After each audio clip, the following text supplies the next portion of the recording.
and they like to fight each other. This is all a conspiracy. And I fooled them. The minute I signed it, they ripped it up and came just with the jail part of it.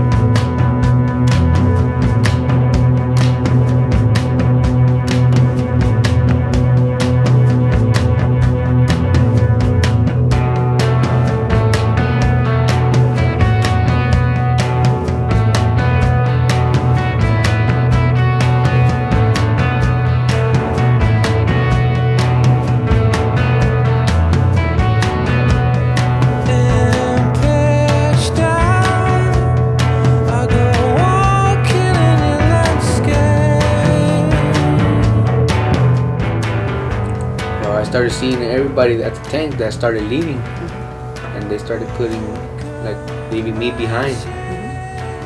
And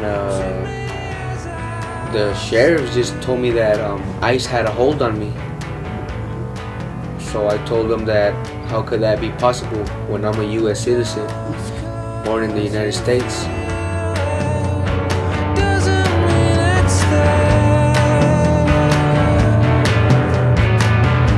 But you just told me, let's go back here. You just told me that you arrest a people and turn them over to the feds even if they haven't committed a crime.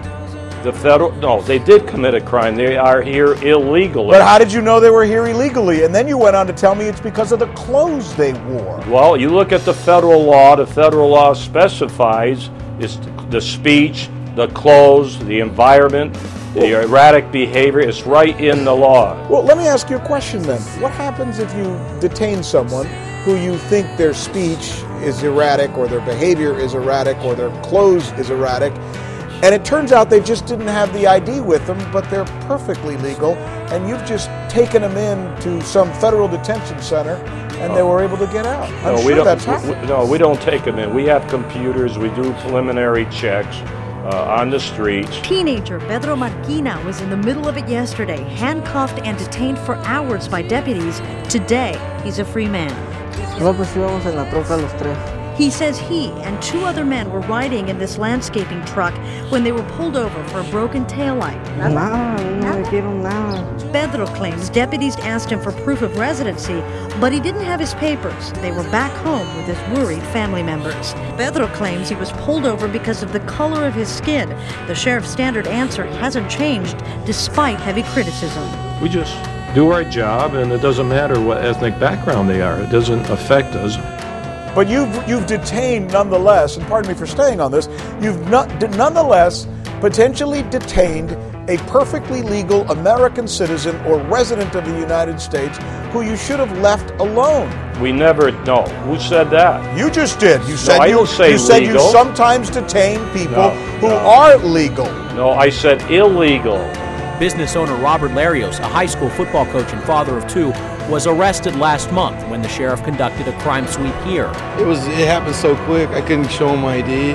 Larios, a U.S.-born citizen, was accused of selling pirated CDs and says he was later questioned about his immigration status.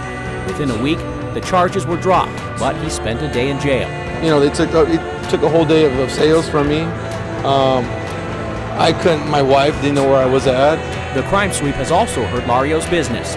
Since the raid, crowds are scarce. Sales are down more than 75%. I can stop people who look like they've come from a foreign country.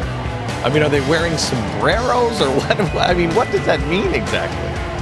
Well, it's in the law. It's the speech, their appearance.